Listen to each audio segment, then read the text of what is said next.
Good afternoon, everybody.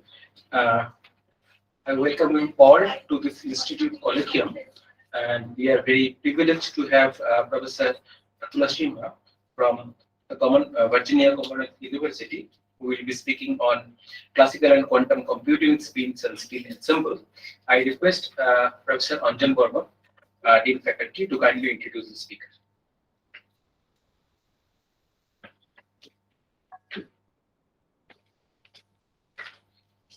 Okay, good afternoon and welcome all. It's my pleasure to introduce Professor Jayasimha Atulasimha, who is currently a Kumanda Professor of Mechanical and Nuclear Engineering with a courtesy appointment in Electrical and Computer Engineering at the Virginia Commonwealth University.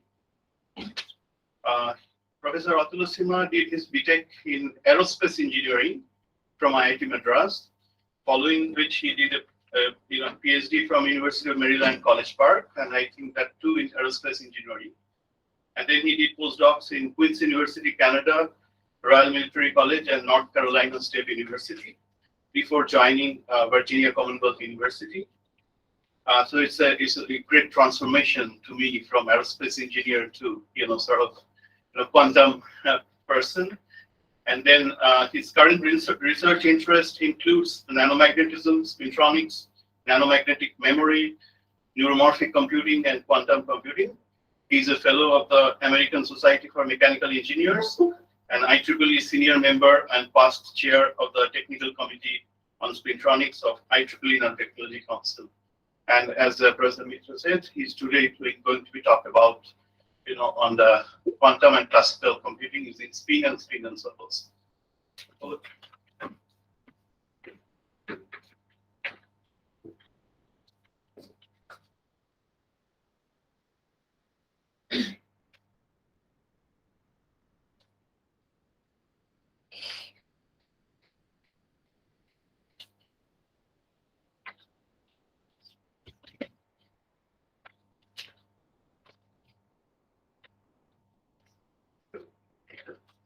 So thank you, Professor Berman, for the introduction as well as hosting me and organizing the seminar.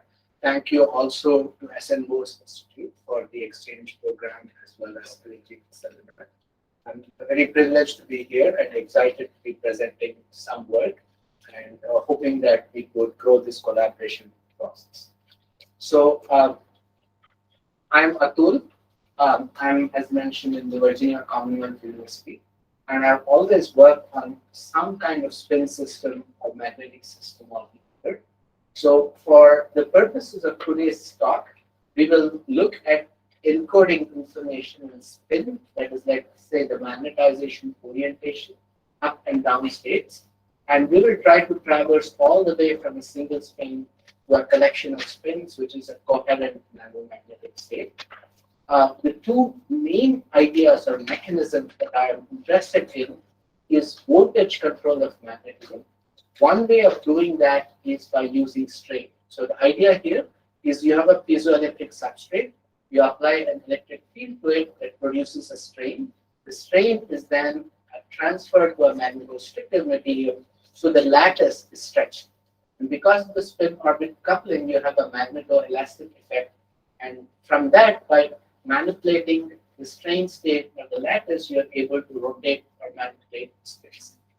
Other fundamental mechanism that I use is what is called direct voltage control of magnetic anisotropy. The origin here is that you have an insulator like magnesium oxide, where the p orbits of the oxygen are interacting with the d orbit of your soft ferromagnetic material. And by applying the voltage, you can change the anisotropy from in plane to out of plane. But there's one thing extra that we do here. We also have Biot-Savart interaction at an interface that prefers, instead of ferromagnetic or antiferromagnetic, a 90-degree rotation. As a consequence, you have this unfolding of the magnetization at different rotation angles and the formation of a topologically protected Scormulus state. So these are the two fundamental areas of interest to our group. But we also use them in a wide variety of applications. One is, for example, to use strain for switching magnetization for a memory application. The other is also using Scormulus-mediated switching for memory. And I'll go into the motivation for this later. You're also going to apply this very rich, nonlinear, and dynamic magnetic phenomena for the new and emerging area of neuromorphic computing that I will go into. And finally, we look at how you can use these magnetizations at the nanoscale, which generate a local RF or microwave field to manipulate the spins of an ensemble of spins here and actually perform control of qubits or do qubit rotations. With this, I'd like to acknowledge my group, my previous and past students. So here is a list of students who have worked on the past on different aspects of strain, saw control, neuromorphic computing, etc. The ones underlined are my current student, with the exception of Rithiman, who is now a postdoc at Georgetown University, who have all worked on different emerging areas of electric field control of Scormulus and Scormulus. I would also like to acknowledge all my collaborators here for the quantum computing part, here for the Scormulus, this for Garnets and domain world devices, this in general for neuromorphic computing, and for some of the work on strain, and collaborator at NIST as well. So the outline of my talk, I will get into the motivations. First, we ask, why are you interested in energy efficiency in classical computing? And why do we want nanomagnets as a way of delivering that? And then we go into specific of why we're looking at spins for quantum computing and what is the advantage of using our nanomagnet to control these spins. Then we will get into some very basic energies that compete with each other at the nanoscale. So this is a little bit more of a tutorial type, so forgive me if you're already aware of this information. And then we will go into the two basic phenomena, the use of strain, the use of BCMA, to do different kinds of nanoscale magnetic manipulation, and then go to some device application, and finally quantum control spins for qubit rotation. So the big motivating factor for a lot of the work in spintronics and others in computing is this. Every time you do a Google search on your phone, you spend 1 kilojoules of energy, right? And if you do it, the whole world, there are 2 trillion searches, for example, in a year, that's already 2 trillion kilojoules of energy. This is just for Google searches. Now, if you look at the energy Google consumes, that includes everything from the edge all the way to their clouds, and this is data in 2019, the total energy consumed by Google already exceeds the energy consumed by an entire country like Sri Lanka. This is going exponential. So it's very easy to see that our society's energy challenges will very soon be dominated by computing rather than automobiles and aircrafts and so many other things. So we don't see it, but it actually costs energy to compute. That is the real motivating factor of why, to sustain such computing requirements, you need to move towards energy efficiency, right? But there's one other motivation. This is more on a global scale, but on a local scale, we are having more and more edge devices where both the power or energy and the hardware is constrained. So it's very interesting if you can do computing with such small energy and hardware constraints at the edge. So now let's go to some of the physics and try to understand why nanomagnets, how they can potentially solve some of the problem, where they have an advantage and where they do not, right? So if you look at the energy dissipation, the internal energy dissipation, to switch a spin, and this is through Gilbert damping from going up to going down, you apply a field, you make this precise or lose energy and go to another state. The internal energy dissipation is about 0.1 attojoules per bit, extremely small, right? There are other advantages that we already know a way of reading out the magnetic state. It is non-volatile, which means if you write this information, you can preserve it for a very, very long time. And then there is also a lot of nonlinear dynamics which you can use for reservoir and neuromorphic computing. So for these reasons, it is interesting to look at nanomagnets. And theoretically, one way of looking at this, or one advantage that was there, I would say, in the past, is if you're going to look at any two-well potential like this. This is the work originally by Lambda or later built by others, like Herer, etc. You have a two-well potential. You want to push this from here to here deterministically, right? The question is how much energy would you dissipate? And so if you have n independent degrees of freedom, like n electrons, and p is the probability with which you switch, the answer is n kT log 1 by p, right? But now, if you try to do it with a single spin, of course, that n is equal to 1, but it's not robust at room temperature. So what you do is you go with an ensemble of spins, but they're actually strongly exchange coupled. So strictly, this rotation is just a single degree of freedom, but in reality, it's never single. It's not coherent. There is some incoherency. So you will spend few kT log 1 by p, right? And therefore, there was an argument that there's a big gain in going for computing from a transistor where you have millions of electrons at that time going into the channel and out of the channel to a few kT log 1 by p. But now things have changed. For example, the number of electrons being added and removed from a channel of a transistor is also decreasing with the scaling. And the general energy here is 100 attojoules per bit, right? And the issue is the internal energy here may be much, much smaller, but you need some physical way of switching your magnet. For example, you pass a current to produce a field, or pass a current to produce the spin transfer torque when you transfer spin angular momentum. The I square R, or energy dissipation here, is 100 femtojoules per bit as opposed to 100 attojoules per bit. So all you're getting now is the gain in non-volatility, that once you write information, you store it forever, but the cost is 1,000 times more in energy. And that's even true at the 11 nanometer node of a PMP, right? So the big challenge here is to solve this and make this almost equal to 100 attojoules per bit or less than a femtojoules per bit, so that you can get the benefit of non-volatility and the same low energy that we use to switch a transistor. And that's the multiple ways are being proposed to solve this problem, including spin orbit torques, etc. But from this talk's perspective, we look at two ways. As I mentioned, there's a strain. The strain rotates the magnetization through the magnetoelastic effect. And the other way of looking at it is direct voltage control of magnetic fields. So the next screen is all this here was, after all, the motivation for classical computing. When I'm asking a classical up-down state, why am I using nanomagnets? And I have a definite answer. So why are we then proposing to use these nanomagnets to do quantum control of spins, right? And the answer here is very simple. If you take many of the quantum computing techniques here today, for example, this is electron dipole spin resonance, which is used to manipulate a quantum two-spin qubit.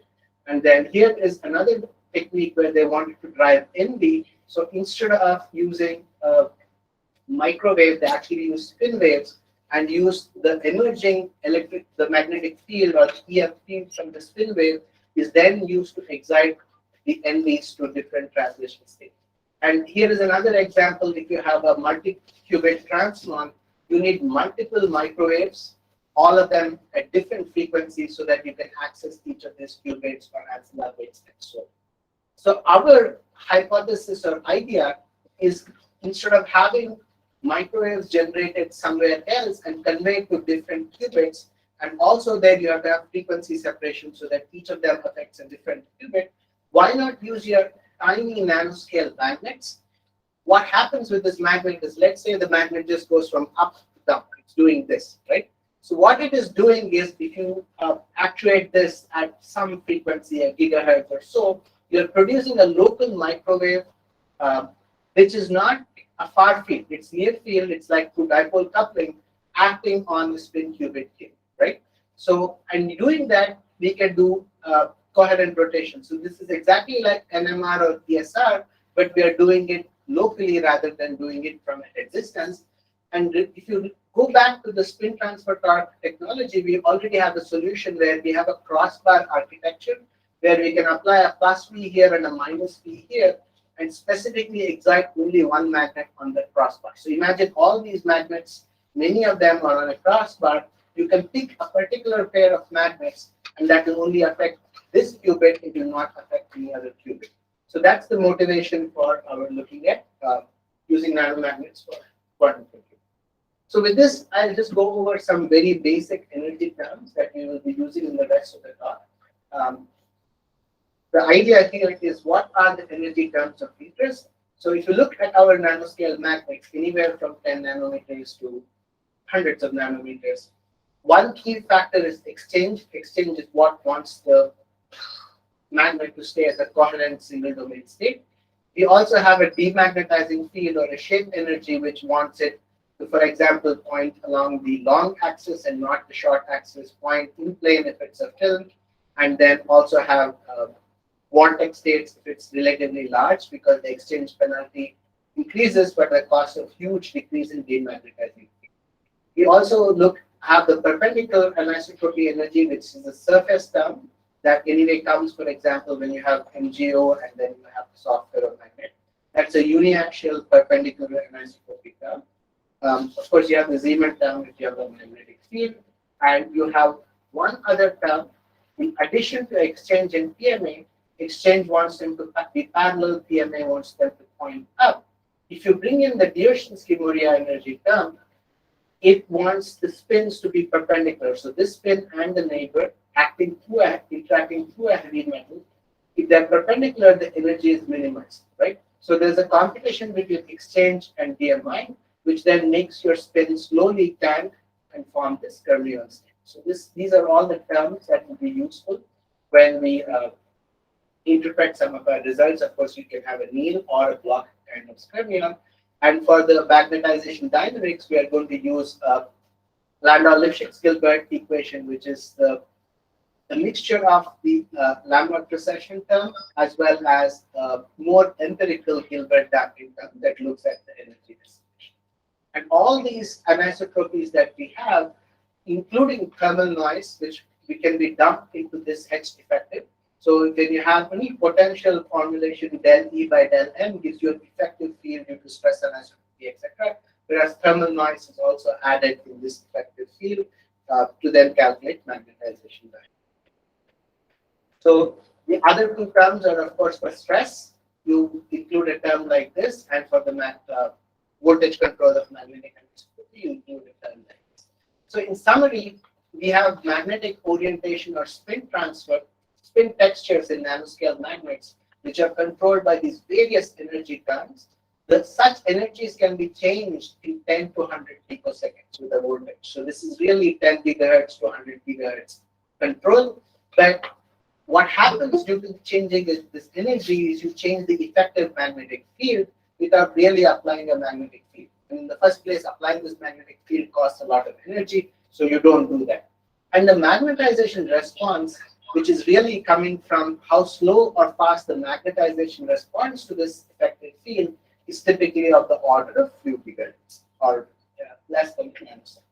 So with this, let's look at some of the fundamental results in voltage control of magnetism. And the first one I'm going to talk about straintronic experiments where using strain to manipulate the magnetic state. So what you see here is cobalt magnets deposited by e-beam lithography and liftoff on a PMMPD substrate, right? So this, you apply a global strain on this.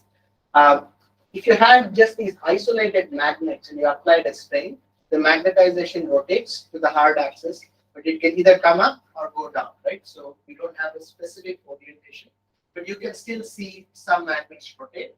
I just put this slide to show the challenge. If you're doing, for example, magnetic force microscopy to study these things, if you are extremely elliptic, right, you can make very good magnetic measurements of the stray fields, but it's very hard for the strain to switch because you don't have enough anisotropy in the strain image. But if you make them almost circular, then you have a problem imaging them because of the tip interacting with the sample. So with a lot of work, you can optimize this and still have a scanning probe way like the magnetic force microscopy image this. And we can show here deterministically that if you have a dipole field, like these two are coupled to each other, you put a strain, you expect it to go rotate by 90 degrees. When you withdraw the strain, the dipole coupling will make it switch completely. So you can see such switching events. You can even go further and have three magnets, extremely low anisotropy, intermediate anisotropy, and smaller anisotropy. When you apply a stress, these two will rotate this mole. When you withdraw the stress, the field due to this makes this go up, and the field due to this makes this go down. And you can see again, because of lithographic tolerances, you have 16 magnets in this image here, for example, or 12 magnets. About 3 of them switch from the down, down, down to the down, up, down configuration. But if it was random and there was no effect of dipole and stress, and you do the calculation, all the other intermediate states would be possible. But by looking at the probability of the preponderance of the states, we can show that the stress and the dipole have an effect, and you're able to do this kind of information. So this proves that you could use strain to manipulate magnets. You can also use an acoustic wave to manipulate the magnetic state, and here we took slightly bigger magnets. So these are 300 by 240 nanometers, 15 nanometers. And what is happening here is there is an acoustic wave being produced, a saw, and you can actually also look at, this is the transmitter, and from the receiver you can see how much energy is being sent here. If you calculate the surface potential, it's roughly about 30 megapascals of stress applied. And what we see is, of course, this is not a single pulse, it's a train of saw pulses, but the image before and after applying the pulse, and see in every case we have started with a single domain state, we go into a vortex state, but we have to reset it back with a very strong field. And this is repeatable, as can be shown here. You can many cycles. You have a field, you go to a vortex state, reset, go back to a vortex state. And the reason for this is the following. If you look at the magnetization at 300 nanometers, it starts off as the single domain state. But when you apply about 30 megapascals of stress, it starts rotating, but eventually it goes into this vortex state. And in the vortex state, because the spins are not perfectly parallel, there is an increase in exchange energy, right? But this increase in exchange energy penalty is very small compared to the demagnetizing field, because you have closed loops now, and that makes this a very stable vortex state for one-way transition, but not back until you apply a very large symmetric vacuum field. We have shown, and I don't have it here, that if you put a dipole coupling magnet here so that you have a bias field, you can avoid entering the vortex state and just go from up to down. So this is work with Jayasimha group, man's group, where they actually do a magnetic tunnel junction with these magnets, and you could show that by switching it, by applying a voltage, of course, you increase the coercivity of the magnet, but also you can repeatedly switch it from a low resistance to a high resistance. So this is an actual magnetic conduction, which has been, where the soft layer has been switched with the strain applied. The only caveat, of course, is this is not nanoscale dimensions. This is 8 microns by 3 microns, because the moment you try to go to nanoscale dimensions, there are lots of surface and edge effects which make it harder to switch repeatedly with stress, which has a low anisotropy or a low effective field. So this brings us to the next topic. What we asked ourselves is, if you look at stress times strain, that gives you an anisotropy equilibrium. For normal cobalt 30 megapascal stress, the energy density you will have is 10 to the power 3 joules per meter cube. Now, with a little more moderate magnetostriction, a little more strain, you can get into 10 to the power 4 joules per meter cube. But it's extremely hard to get this 10 to the power 6 joules per meter cube.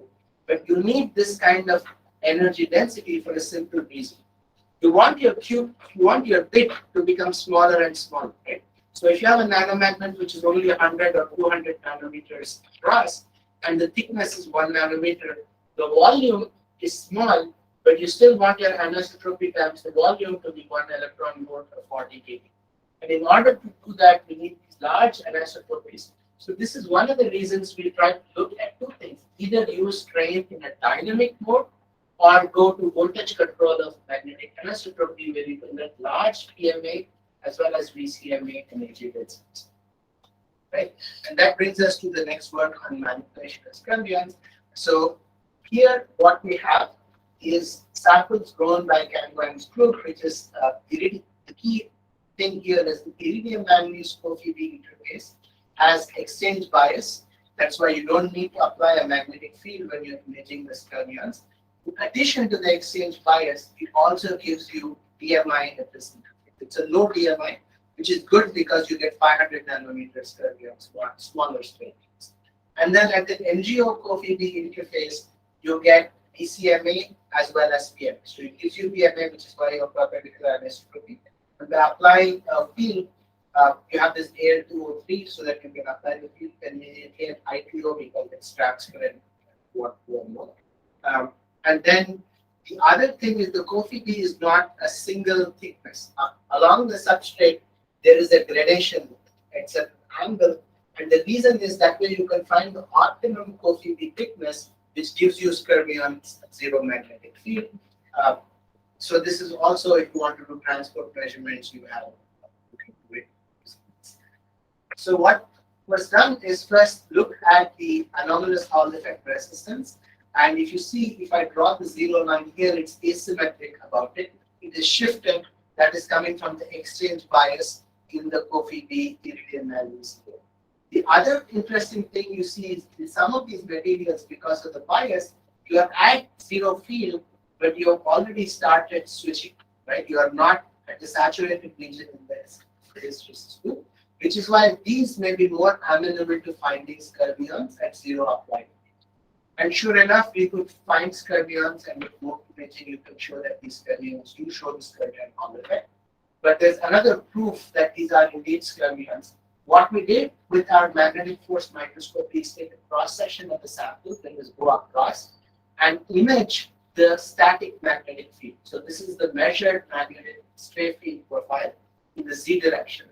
So if you had a fermion, the simulated magnetic field profile is like this. So as you move this, you move this. Whereas if you do not have chirality, you have a trivial magnetic bubble, then this is how the magnetic stray field would look at the function approach. So we can clearly prove down that we have a fermion there. And of course, now we are more interested in annihilating the fermions. So because in the field there's a lot of work on moving fermions with currents and spin orbit torques, we wanted to really focus on the voltage control, right? So what's happening here when I apply a full field in this direction, I'm generating a huge perpendicular anisotropy in this material. So my fermion state has magnetization doing this canting, but it has to choose now to either go up or down because there's perpendicular anisotropy. And the background here in the film determines that the whole fermion will get annihilated and form a complete ferromagnetic state. So even after I withdraw this field, this is non-volatile, it's a local energy minima. So you see that there is no fermion to be seen. But now if I apply the field in the opposite direction, what I'm doing is I'm lowering the perpendicular anisotropy. So my magnets are no longer confined in the z plane. The Dioshinsky Moria takes effect and then goes back to create these curves. And typically you see these fermions can be created and annihilated. Not all the initial fermions have been recreated, but the fermions that you create typically tend to be seated at regions where there were initial fermions. And that's because there's inhomogeneity in the film and pinning sites play a role. So they seem to anchor and create the fermions over and over again. When you do many cycles, they tend to form in the same place, right? So that comes from the inhomogeneities that make certain things here useful or preferred for formation of this fermion. So we can actually do this in micromagnetics, where we can put defects at different regions, change anisotropies, and you can see here that you get these labyrinth domains, you get this annihilation dynamics and creation dynamics, and again you will create these fermions certain regions depending on what kind of anisotropies here are optimal for it. So again, to summarize, we have theoretically shown as well as experimentally shown that you can create fermions at specific places. The advantage is you can just turn them on and off with an electric field. You don't need any current whatsoever. We have corroborated them with simulations, and this could lead to interesting magnetic devices that I will go into.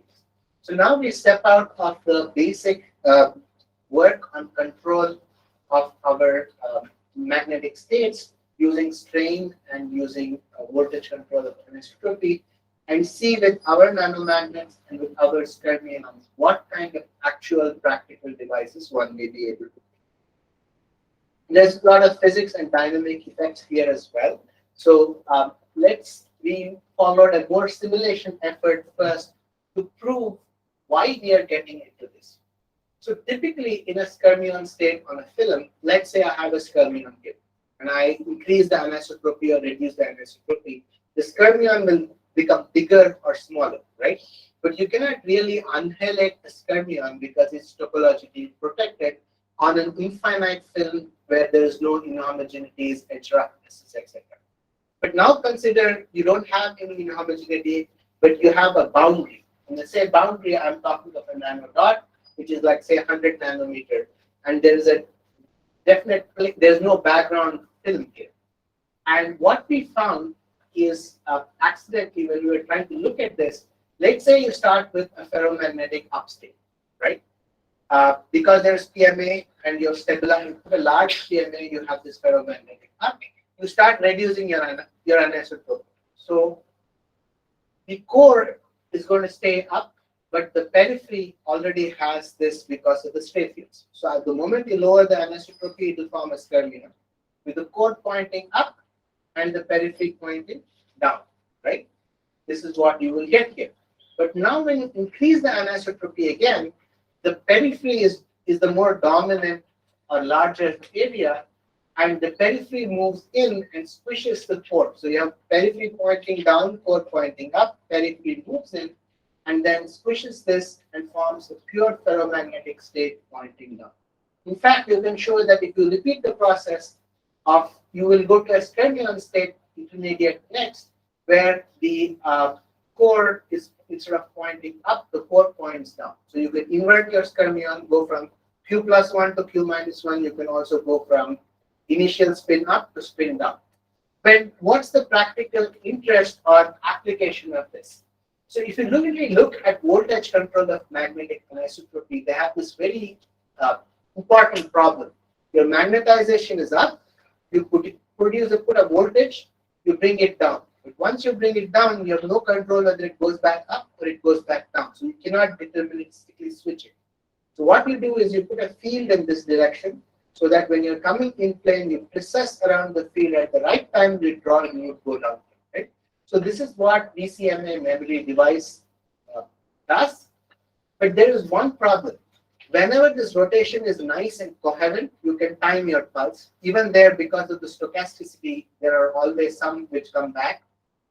But if there's any defect, inhomogeneity, etc., these spins are not coherent. They break up into a non-single domain state, but spins are not parallel, and that really affects the switching statistics. Whereas in our skermion state, if I'm not using my skermion itself as a memory, but I'm using the skermion to start from this, go to a skermion, and then switch to this state, I'm kind of pinching the phase space over which this transition can happen and forcing it to go through this skermion state, A.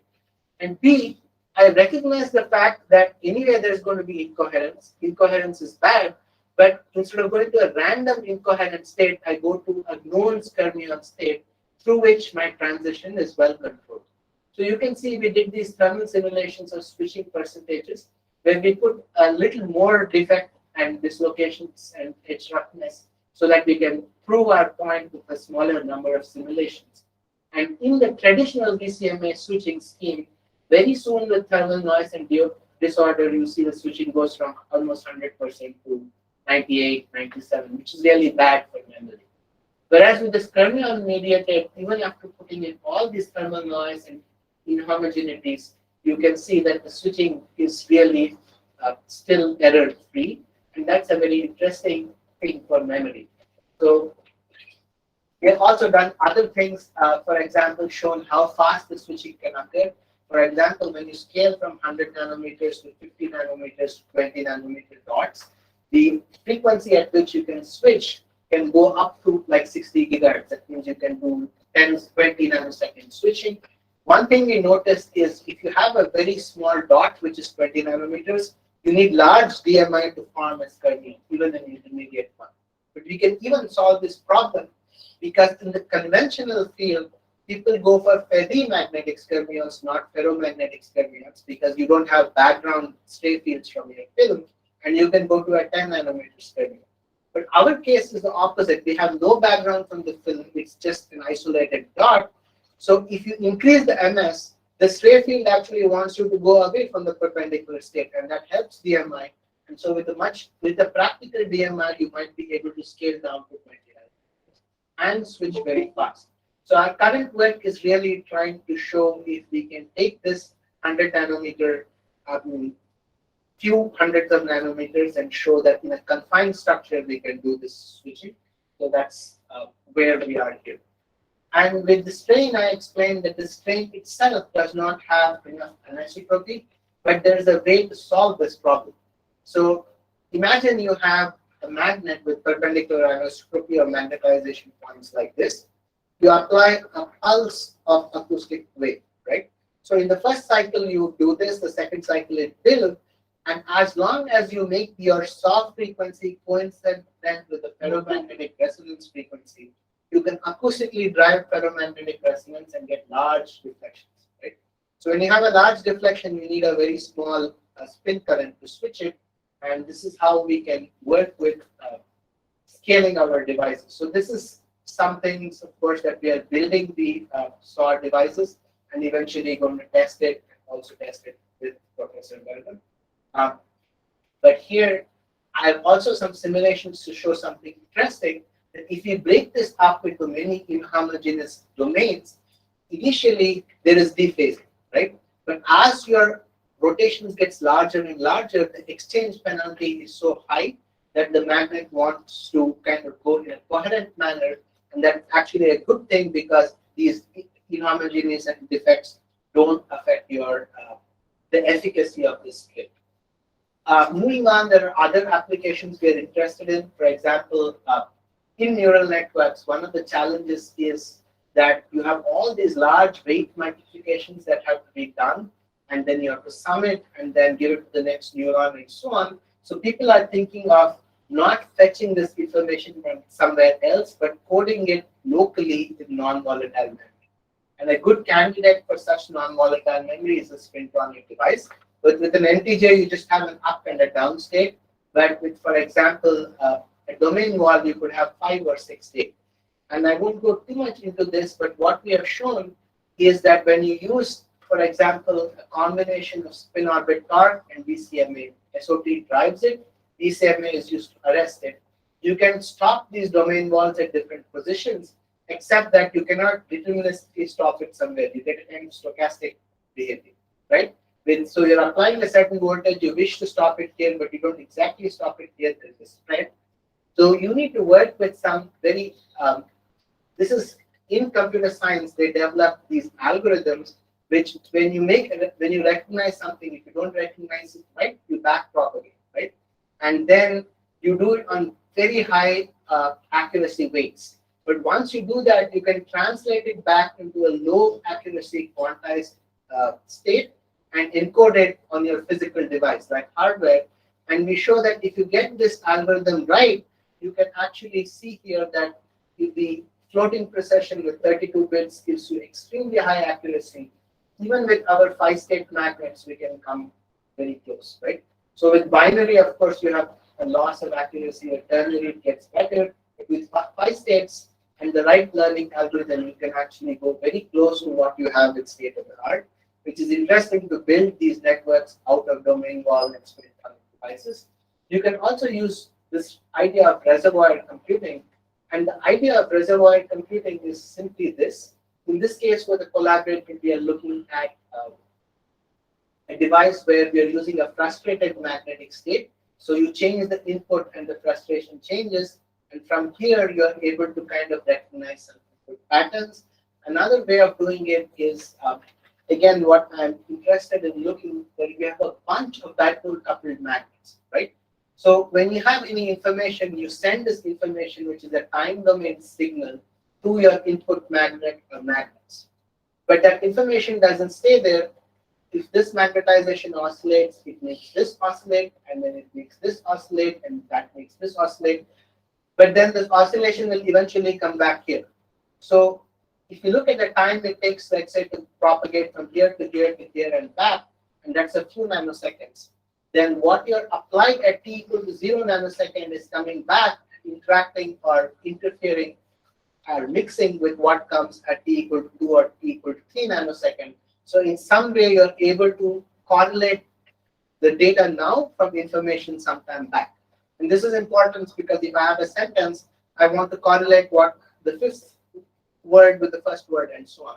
So because of this time property of our reservoir, as well as the nonlinearity in the dynamics, you can show that we can do useful information processing with it.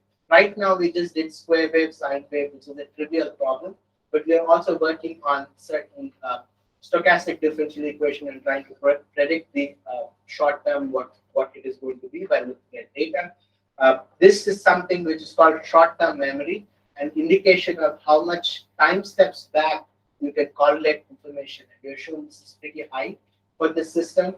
This is an indication of the nonlinearity, which is also shown to be high. So in general, this is well suited for such kind of application. So now we finish with our basic phenomena and the classical computing, both the memory as well as the neuromorphic. The question is, what can we do with quantum control of spins with qubits? So here, as I mentioned, the advantage is this is simulation. Of course, we are now going to start looking at experiments where you have a single pattern nanomagnet. You're able to move it in plane out of plane by putting a bias in there, and you can make this switch at certain or go from up to down at certain frequency, let's say a gigahertz.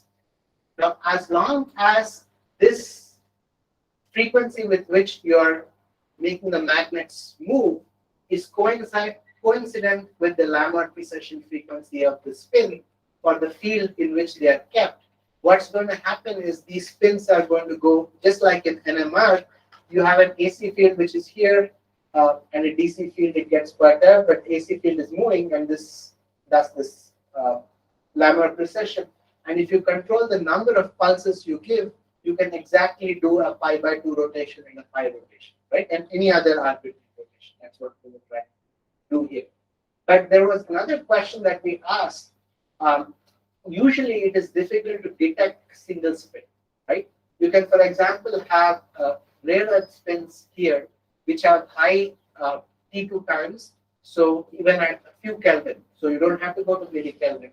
But the problem is to read out, it's very difficult to read out a single spin. So what if you have an ensemble of spins, in which case, in this case, we consider a 5x5 spins. The problem here is you have these magnets which are going from up to down and producing from dipole a microwave, but this is near field. The disadvantage is that because this is closer than this, there's always going to be a gradient in the field, right? In other words, this spin is going to see a slightly different AC field from this, and therefore over time you're going to have dephasing. So what we did is, if you had two symmetrically located magnets, then there's a gradient this way, there's a gradient this way, and they can cancel each other out. So in theory, you can avoid dephasing, and this is not dephasing due to thermal effects and other things. I'm only modeling dephasing due to field gradients, can be kept to the minimum so that you can still get high fidelity gates. And another interesting thing that you see here is, of course, our driving field is a pure sinusoid, right? But I'm trying to apply a sinusoid voltage on this voltage control of anisotropy, which is an anisotropic magnet, which will only switch after a certain amount of field is put. So just because my input is linear, it does not mean the output variation of this is going to be linear, right? It is in fact expected to be nonlinear, and we see these strong higher harmonics coming out here.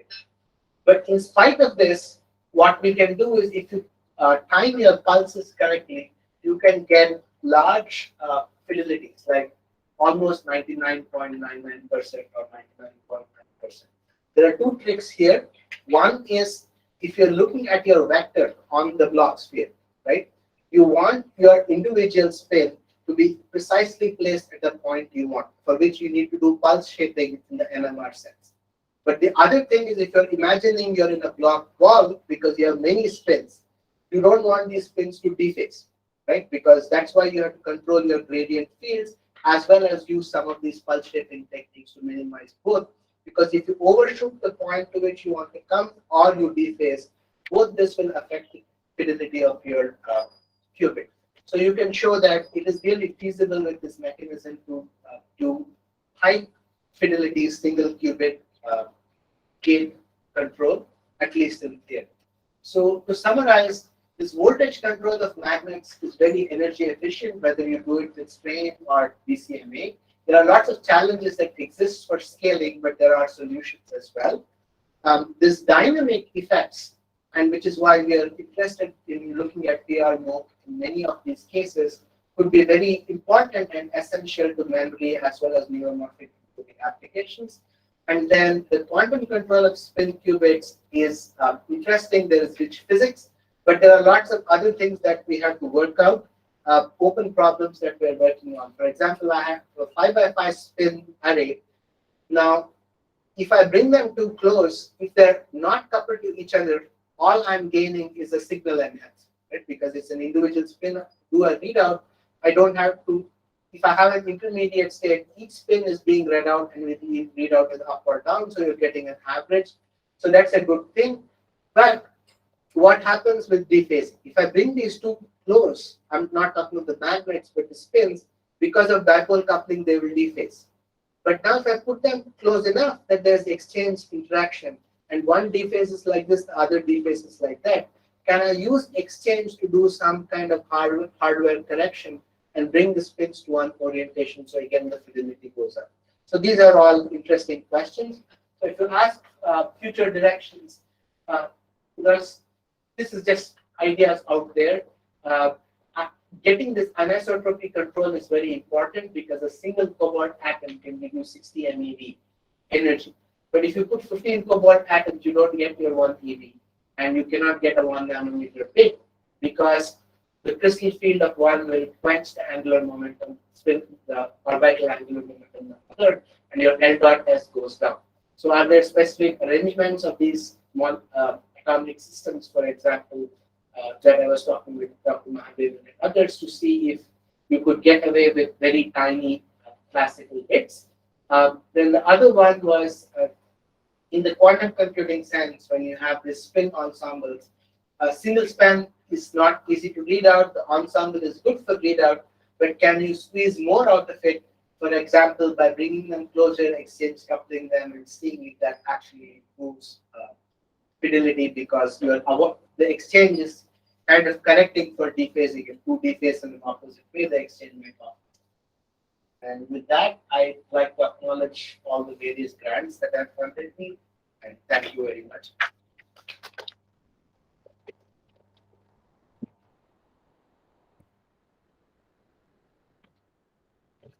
Okay, thank you for a nice talk, and the talk is now open for questions. Any questions from the audience?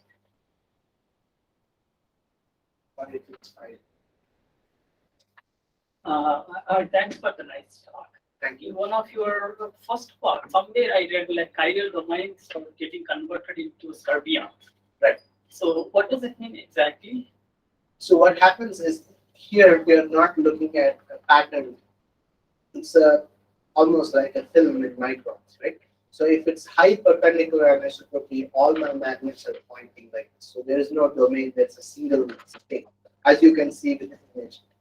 Now, I'm not shown, but we also have MFF images where as you start transitioning it, or you can sometimes get these labyrinth domains, right? So these are domain walls or domains, classical domains, but they are chirally stabilized domains because there's DMI, right? And in this conversion process, sometimes you can have a film which is ferromagnetic with a few domains. And in addition to that ferromagnetic area getting converted to fermions, some of these domains can break away and then form fermions. So this one fermion is combination of several domains, or No. The fermion is not a combination of domains. So let's say I have a film here, right? For some reason, all my magnetization is pointing like this. But when I start lowering the anisotropy, there is some region where one spin can kind of get into this state. Around that, so I have a spin like this, I have a spin like this. It is bad for exchange coupling, right? It's also bad because it's antiferromagnetic. It's also bad for Dioshensky because the Dioshensky module wants to be perpendicular. So what will happen is the adjoining spin will do this, and this, and this, and then the whole background is like this. So this is an isolated area of 500 nanometers where you're having a Scormulus state. It may not be perfectly symmetrical if there are impurities, etc. So you may have that state. This is different from a domain wall where you have a region, like a linear region, where you have, let's say, a vector like this, right? And then the whole background film is like this. And then there's a domain wall where you're having a Neal transition into this region, right? So this is also feasible. And both states are possible, the labyrinth domain and the square. That's what I said. That's true. That it's not a pure The transition. background for my question is that a single domain cannot have like Scormulus chiral extraction, right? So then from how these chiral domains are being formed? So the point of origin of the chiral domain is some inhomogeneity there. Okay. So where that's why these Scormulus are repeatedly created at a certain point, not everywhere at random. But our hypothesis, if you have a dot like this, then even if you don't have any edge effects, you can stabilize the Scormulus and destroy it and create it. But in a film, when you do voltage control, there are certain spots where you nucleate a Scormulus, and then, but that Scormulus cannot stay there if you have high perpendicular anisotropy. So you need to necessarily reduce the anisotropy, let DMI dominate, which is why in the cycles when you put these fields where the PMA is increased, and even if you withdraw the field, you have a pure ferromagnet. But in the others, when you're reducing the field and almost making the PMA very small or zero, with DMI dominating, that's your most chance of forming Scormulus. But once formed, those Scormulus are still kind of staying locally there in the minima environment. So unless you put a large field and destroy them, or put the voltage in the opposite direction and increase the PMA, you will. And in a film, you cannot get reversal because your background is always like this. But in a dot, it is also possible to change the topological number of the Scormulus to +1. Okay, thank you. Any other question?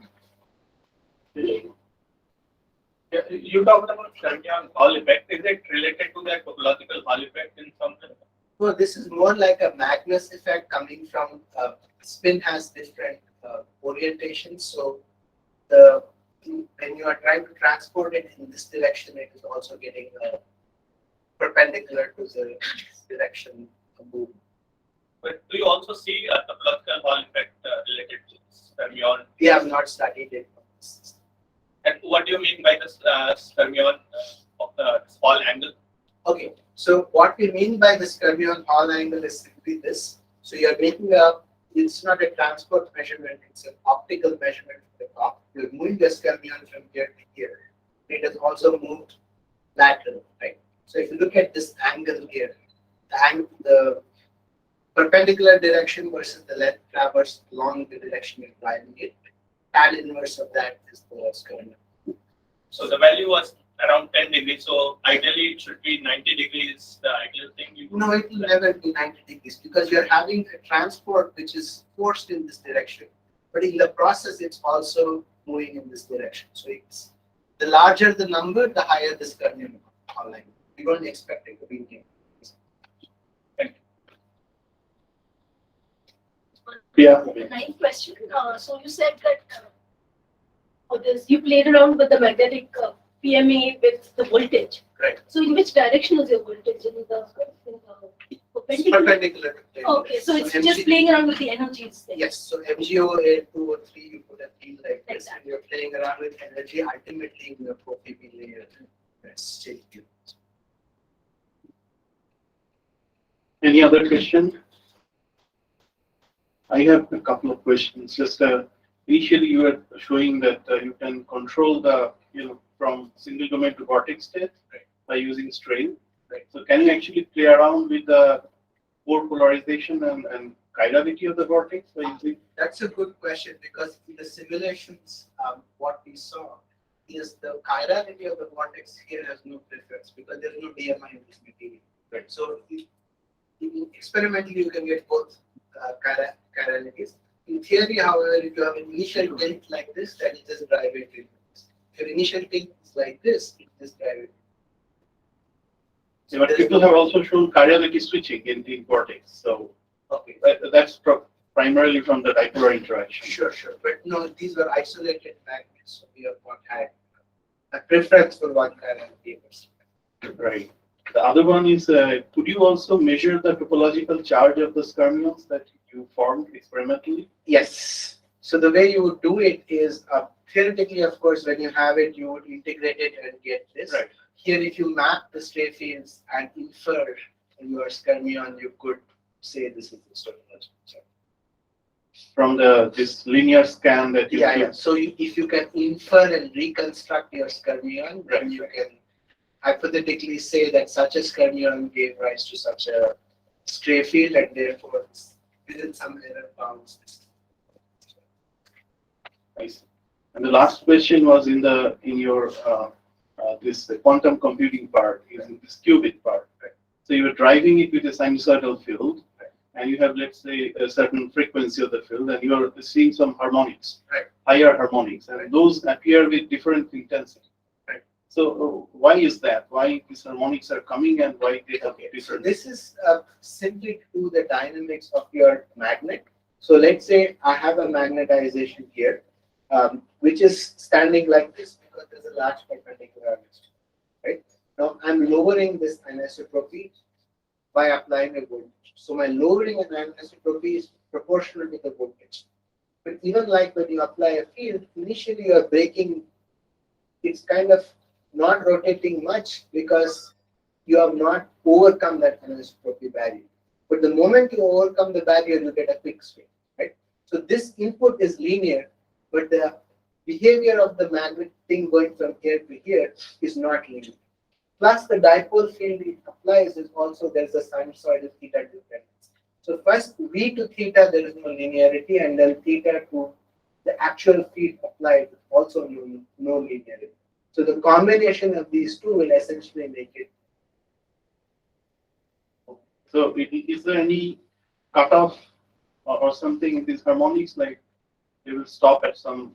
No, they just go smaller and smaller. So at some point, we don't worry about this. But the issue is, like, I guess because of the harmonics, you get all kinds of effects. But if you're able to stop it exactly at that point, then you can get around that exact pi by 2 rotation, pi rotation. So you have to stop it not now in 3 cycles like this, but you may have to just withdraw at 2.5 cycles. So at that point of withdrawal, there will always be a ringing, and that can produce energy. So that's what the pulse shaping expertise comes in, kind of getting the best pulse shaping so that you stop exactly. So you need basically arbitrary waveform to be right. Or you have to design it so that exactly 3 or 4, it's a harmonic multiple and you can stop. Okay. Okay, thank you.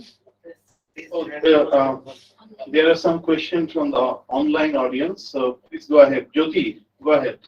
Yeah, I think it was a nice talk. I had one clarification I need. When you talked about your device, which is a planar device, because you have mentioned that the voltage is applied through the MGO and tantalum layer, right? Yes. So you apply it to the what? I mean, you apply in the same direction as your magnetic magnetization points, isn't it? Yes. So we have tantalum, CoFi MGO. So the tantalum almost is like the tantalum CoFi all are conductors, so they're almost like a bottom contact. So the field is only being brought across the AL2O3 and MGO. IT was your top. Okay, so the question is, did you, and then your magnetization and your voltage directions, they are similar and they point in the same direction. So I would be thinking of when you are doing a magnetic force imaging, did you consider the effect of electric field that can manipulate your signal that you are measuring, which you are saying as a magnetic signal, but how do you know that the electrical part of the signal is not influencing your magnetic signal? Okay, so that's a good question. There are two things here. In our particular configuration, that's not an issue at all because you're applying a voltage, which is an electrical field, to this material. Let's say applying -7 volts, and then you turn it off because you're applying it X signal, then bringing it to your MFM and then doing it image. So when you image, there is no electric field present. Likewise, when you apply the field in the opposite direction, you apply the field and then bring it and then do an image. So because this is a non-volatile state, there is no electric field that you apply while you're doing the magnet. So it retains, it basically retains the state when you Yes, remove it the field. retains. Okay. But there is, Okay. we are also interested in looking at different voltages, what happens when you hold it, rather than look at what it retains. So there's a way in which you can do it where you would use your magnetic MFM while you're scanning it, you would make the top of the sample zero field or potential, but you would backgate it and apply a voltage. So if you do that, it is possible to scan and not get an electrical signal to your tip while you're actually applying a voltage to the battery. Yeah, that is what I would expect here. Yeah. This is work to be done because we are next interested in looking at AC. Okay, thank you.